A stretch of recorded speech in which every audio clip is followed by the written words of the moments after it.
Hello student. इस video के अंदर चैप्टर 1 पहला चैप्टर हम स्टार्ट करते हैं।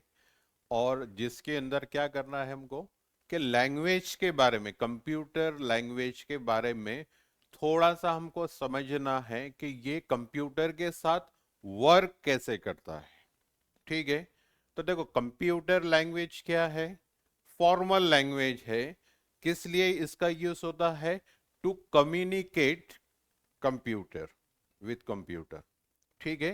एक लैंग्वेज है जो कंप्यूटर से कम्युनिकेट करने के लिए इसका इस्तेमाल होता है। एक फॉर्मल लैंग्वेज है। ठीक है, वर्ड समझो। Formal language to use to communicate with computer. ठीक है। इसको थोड़ा सा हम क्या करते हैं, डिटेल्स में देखते हैं। यहां पर देखिए, आप है। आप है बोले तो क्या?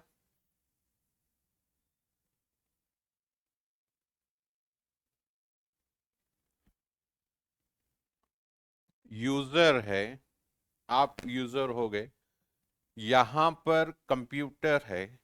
अगर आपको बताया गया कि कंप्यूटर ऐसा प्रोग्राम आप लिखो जो हेलो प्रिंट करेगा, तो आप कंप्यूटर को कितना भी बोलो या टाइप करके रखो, आपके हेलो प्रिंट करो ऐसे प्रोग्राम लिखो, डिस्प्ले मॉनिटर पे हेलो आना चाहिए। ठीक है। तो कंप्यूटर को वो कुछ लैंग्वेज जो है वो समझ में नहीं आएंगी। वो हेलो प्रिंट करके नहीं देगा आपको। कब तक नहीं देगा? जब तक आप उसको उसकी लैंग्वेज के अंदर नहीं समझाते। एक सिंपल है, किसी को इंग्लिश आती है, सिर्फ इंग्लिश आती है, अगर आप उसको हिंदी में बोल रहे हैं कि आपको ये काम करना है या कुछ इंस्ट्रक्शन आप उसको दे रहे हैं, लेकिन उसको आपकी लैंग्वेज समझ में नहीं आती, मतलब हिंदी नहीं समझ में आ रही है सपोज, उसको सिर्फ इंग्लिश समझ में आती है, तो उस वो आपका काम करके नहीं देगा। वो इंस्ट्रक्शन आप जो दे रहे हैं उसको फॉलो करके नहीं देगा। ठीक है। इसी टाइप से कंप्यूटर को हमको क्या करना पड़ता है, इंस्ट्रक्शंस देने पड़ते हैं, लेकिन कंप्यूटर की लैंग्वेज के अंदर। ठीक है। तो आपको कंप्यूटर की जो लैंग्वेजेस है ये सीखने पड़ेगी। जब तक आप कंप्यूटर की लैंग्वेजेस नहीं सीखेंगे, आप इंस्ट्रक्शंस नहीं दे पाएंगे कंप्यूटर को प्रॉपर, या वो आपके इंस्ट्रक्शन समझ नहीं पाएगा। कंप्यूटर की लैंग्वेजेस: सी, सी प्लस प्लस, जावा, पाइथन, पास्कल, कोबोल, ये सारे टाइप्स है लैंग्वेजेस जो है, अलग अलग लैंग्वेजेस है। सी है, सी प्लस प्लस है, पाइथन है, जावा है, COBOL, Pascal. These are languages, computer languages. ठीक है। तो ये क्या करते हैं, ये लैंग्वेजेस को का यूज करके हम कंप्यूटर को क्या कर सकते हैं, इंस्ट्रक्शंस देते हैं। बहुत सारे इंस्ट्रक्शंस वन बाय वन देते हैं। आप ये करिए पहले, फिर ये करिए, स्टेप बाय स्टेप आप उनको इंस्ट्रक्शंस देते हैं। That is called programme.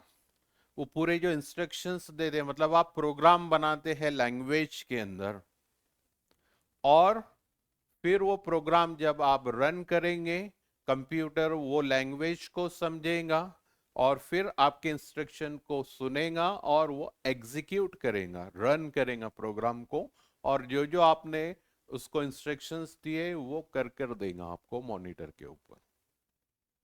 ठीक है। तो अब यहां पर देखो, एक इंटरनल जो है ये हमारे लिए नहीं है। कंप्यूटर के अंदर इंटरनल क्या होता है, एक चीज होती है, मैं वो आपको समझाता हूं यहां पर। कि आपने लैंग्वेज, फॉर एग्जांपल हम सी देखते हैं, सी ले रहे हैं, इसलिए हमने सपोज आपने सी लिख लिया। सी लिखने के बाद आपने प्रोग्राम भी लिख लिया। ठीक है। आपका काम हो गया, सी सीख लिया आपने, आपका काम हो गया, इसमें आप प्रोग्राम्स लिख सकते हैं। लेकिन इंटरनल क्या होता है वो आपको मैं समझाता हूं कि कंप्यूटर को ये लैंग्वेज भी जो फॉर्मल लैंग्वेज है ये भी डायरेक्ट समझ में नहीं आती। देखो आप बोलेंगे सर ये कैसे, ये तो कंप्यूटर की लैंग्वेज है, तो फिर कंप्यूटर को ये लैंग्वेज क्यों नहीं समझ में आती? तो वर्ड में यूज कर रहा हूं, डायरेक्ट ये लैंग्वेज समझ में नहीं आती। तो फिर क्या होता है, कंप्यूटर को कौन सी लैंग्वेज समझ में आती है? तो computer knows only binary language. कौन सी लैंग्वेज समझ में आती है कंप्यूटर को? Binary language. एक नई लैंग्वेज है हमारे जो न्यू है, जो कंप्यूटर फील्ड से नहीं है, उनको समझ में आएगा कि कंप्यूटर को कौन सी लैंग्वेज आती है, बाइनरी, एक नई लैंग्वेज। ये कोड लैंग्वेज है। It is written between 0 and 1।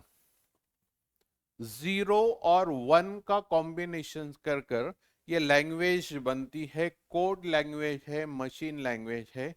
ठीक है, तो कंप्यूटर ये लैंग्वेज को ही समझ में आता है जो 0 and 1 के बीच में लिखी होती है।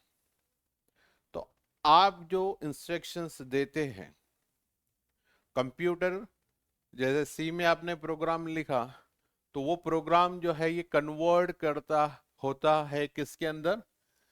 बाइनरी लैंग्वेज के अंदर। मतलब ऐसे कुछ कॉम्बिनेशंस रहते हैं, सिर्फ 0 and 1 के बीच में ही ये कॉम्बिनेशंस रहते हैं।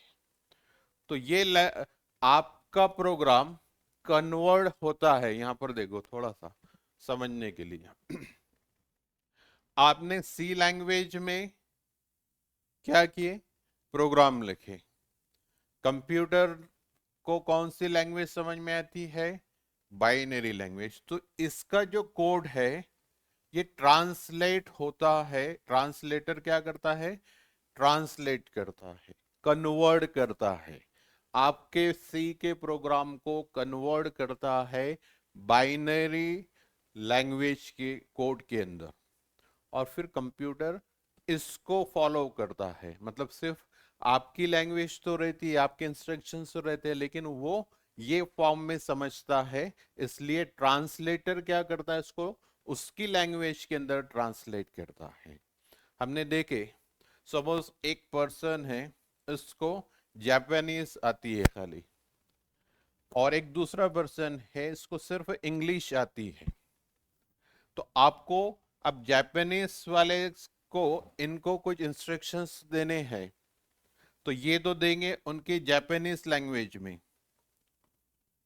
ठीक है, जापानीज लैंग्वेज में इंस्ट्रक्शंस देंगे, लेकिन ये बंदे को क्या होता है कि जापानीज समझ में नहीं आती, सिर्फ इंग्लिश समझ में आती है।